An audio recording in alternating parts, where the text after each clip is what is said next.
Jay Carrillo, você é uma pessoa que você tem medo do futuro. A gente pode falar isso. Constantemente. Perfeito, perfeito. Quem não tem medo do futuro? Rafael Jacaúna, você não tem medo do futuro. Não tem. Não tenho medo do futuro, porque se eu morrer, meus problemas estarão todos resolvidos e quem ficar vivo que vai ficar com esses problemas. Foda-se. E essa é a diferença entre nós. Eu tomo remédio e o Rafa não. Isso diz muita coisa, né? Perfeitamente. E viralizou na internet um tal de professor Jiang Xuanqin. Eu tô inventando a pronúncia aqui, tá, gente? Aqui tá que é um professor, né? Ele é sino-canadense, né? E ele se tornou um fenômeno global no canal do YouTube dele, chamado Predictive History, que acumula mais de 2 milhões de inscritos, e ele ganhou muita notoriedade mundial em 2024 ao prever com exatidão a vitória de Donald Trump, a eclosão de uma guerra dos Estados Unidos com o Irã logo depois, e que se concretizou, né? Não apenas em 2025, como também agora em 2026, na data de publicação ainda estamos em guerra. Eu não estou em guerra com ninguém, só para deixar bem claro. Meu Deus. Eu não estou em guerra com ninguém, mas os Estados Unidos estão em guerra com o Irã ainda. Só que você tem aí uma série de polêmicas, porque eu já vou dar a letra aqui. Esse cara, ele promete muita coisa. Tem o Asimov, que é um autor que a Jay adora, ele tem uma série de livros chamada Fundação, que é uma série de ficção científica, no qual você tem a invenção ali nessa ficção, né? Você tem profissões do futuro, uma delas é a psicohistória, que é uma espécie de cálculo matemático misturado com história e previsibilidade. O que é essa profissão? São profissões que, através de multidisciplinarmente, você tem profissionais que preveem o futuro. E um desses profissionais prevê que o mundo, que a sociedade iria de arrasta para cima. E aí a história da fundação inteira é a criação dessa fundação que, prevendo que a sociedade vai ruir, que você consiga reerguê-la através de, né, um plano ali mirabolante dentro do livro e tal. O que esse professor Jiang alega é que ele está fazendo essa psicohistória, mesclando e atravessando várias disciplinas, inclusive especulativas, e usando muito de teoria dos jogos, que a gente já vai falar exatamente sobre o que é isso, para fazer essas previsões. E isso caiu no gosto aí da criançada, e tá todo mundo de olho nesse tal professor Jiang, que é um chinês, né? Que então também traz aí uma série de desconfianças. Já comentamos aí em inúmeros episódios. E você já queria falar, Jay, já vou passar para você. É que eu acho que vale a pena falar que, apesar de eu não gostar do Asimov, etc., o que esse professor está fazendo é uma coisa muito interessante da ficção científica e da ciência. Não é uma coisa que, ai, nossa, que bobagem, nossa, isso não existe. Não. É uma coisa que, com o passar do tempo no mundo, aconteceu e vai continuar acontecendo, que pessoas, pesquisadores, estudiosos, enfim, criadores de ciência, fazedores de ciência, vão se inspirar de coisas dentro da ficção científica ou dentro da ficção em si para buscar ideias para novas coisas, para produzir ciência de fato. Então, quando a gente fala da psicohistória, na história do Asimov, é basicamente probabilidade. A gente está falando de estatística e probabilidade, principalmente para prever comportamento de grandes populações. Ele poderia muito bem, o Asimov, ter falado da teoria do caos, mas não, ele só se influenciou do que seria a teoria do caos mais para frente, e criou essa psicohistória, o que é ótimo. Então, o próprio Jiang, ele vai usar isso como uma espécie de metáfora para ele começar a estudar sobre demografia, economia, ciclos históricos, estabilidade social. Para mim, isso é magnífico, isso é perfeito, é muito legal, porque ele não está dando uma previsão exata, ele está dando uma probabilidade. Então, basicamente, indivíduos são imprevisíveis, multidões vão seguir padrões aí. E quando o Jiang aplica isso de forma como análise, principalmente no momento que estamos agora, questão de superpotências, sistemas políticos, economias complexas. Cara, eu acho que pode dar certo. entendeu? Não é uma coisa que eu tô renegando. Ai, nossa, que cara sem noção, ele tá pegando uma inspiração nada a ver. Eu acho extremamente compatível e interessante ele tá fazendo isso agora. O problema é pra onde vai indo o depois dessa parte. Rafa Jacob. Professor Jiang, vamos lá. Quando você cai em alguns vídeos dele, tem alguns canais no YouTube brasileiro que pegam os vídeos originais do canal dele, que é o Predict History, e passam uma IA e fazem uma dublada. Fazem uma versão dublada e postam aqui no Brasil. Vídeos realmente que ele fez essa semana, a pessoa já posta no dia seguinte ou 2 dias depois. Então, os vídeos são bem atuais no geral. Ele dá entrevistas já deu entrevistas em TVs nos Estados Unidos, em vários estados americanos. Então, o cara, ele começou a ganhar uma relevância e ele foi aproveitando dessa relevância para fazer o canal dele do YouTube desenvolver, deve estar ganhando uma grana e tal. A história dele é bem curiosa. Muito boa, por sinal. Porque ele veio, o pai dele, né, a família dele veio da China, quando ele era criança, acho que ele tinha 6 ou 7 anos, algo assim do tipo, não lembro exatamente. E o pai, ele conta um pouco sobre a família dele, eu já assisti bastante vídeos dele, tá? Então ele conta que era muito pobre, do tipo que o pai cortava o cabelo dele em casa, que ele tinha que pegar doação de roupa, porque ele era muito pobre, né? Então ele fala muito sobre meritocracia, ele fala coisas muito estranhas, como, por exemplo, o mundo está ferrado, quando ele estava falando dos Estados Unidos, o mundo tá uma porcaria, em muitos sentidos, porque os idosos não querem largar o osso. Não, e ele fala, o meu pai, ele é uma pessoa que, coisas assim, parafraseando o Jiang, o meu pai, ele tem quase 90 anos, está muito doente, mas ele não quer morrer. Por quê? Porque aí ele fala, porque hoje ele tem condições de fazer uma coisa que ele não tinha quando era jovem.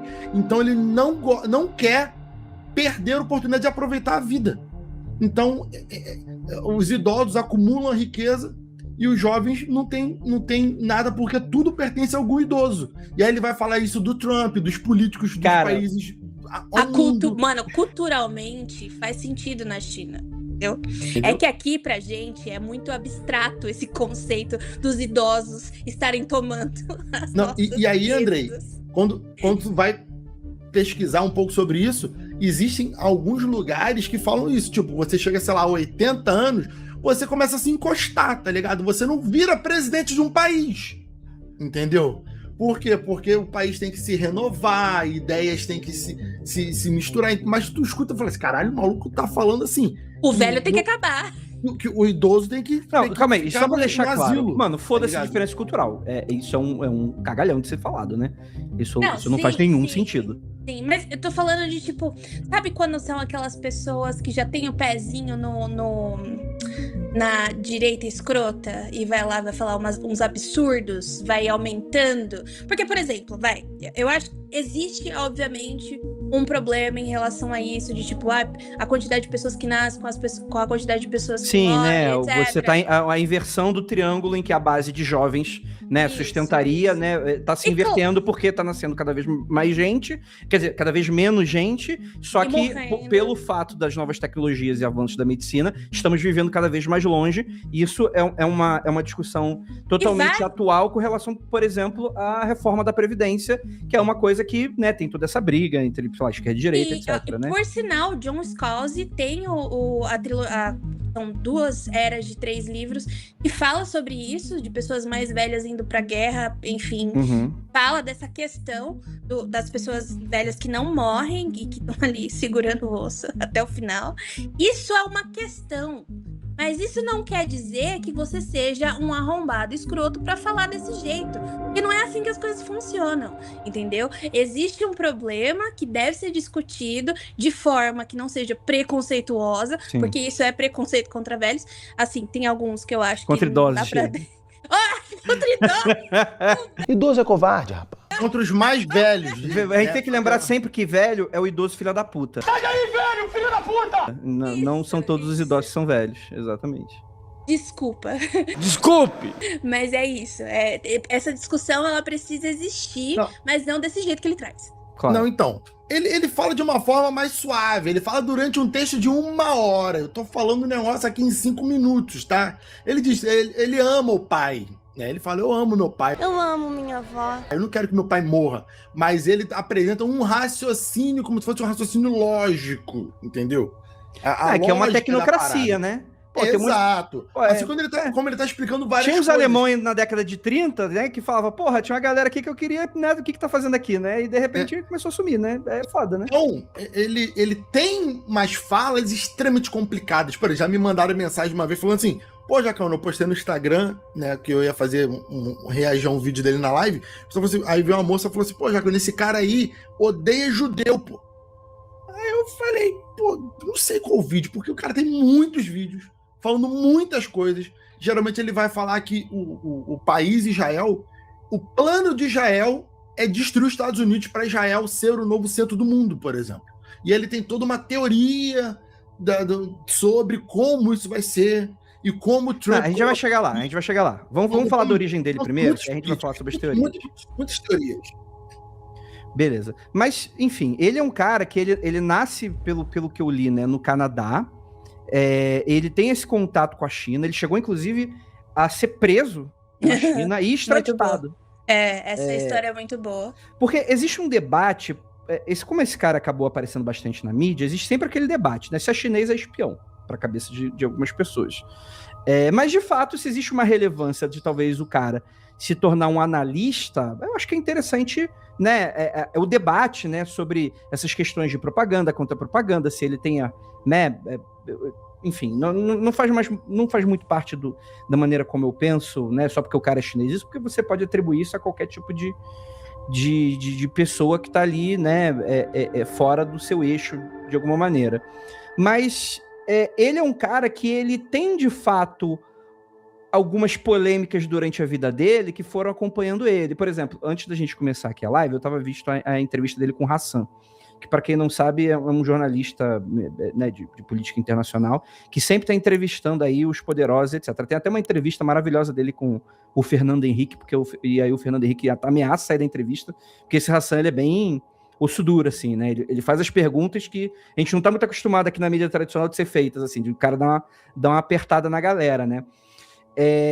E aí, justamente, ele vai perguntando justamente sobre essa parada. Pô, mas por que você foi preso e depois você foi solto 2 dias depois? Será que isso é algo que a China faz com frequência, né? Tipo, por que você não ficou preso mais tempo, né? Por que você já foi logo extraditado? Então, existe sempre muito mistério por trás da sua agenda, de certa maneira. E ele sempre fala de uma maneira muito tranquila com relação a esse histórico da vida dele. Ele parece um tiozinho meio que talvez pra gente soe como conservador, liberal, algo nesse sentido. Mas a ideia geral é que quando você fala que Trump ganhando, o fim dos Estados Unidos acontece, isso não soa muito de direita pra gente daqui, né? Então por isso também acaba levantando muitas dúvidas. Ele nasceu na China, né, em 76, e ele migrou para o Canadá aos 6 anos, ele não nasceu no Canadá.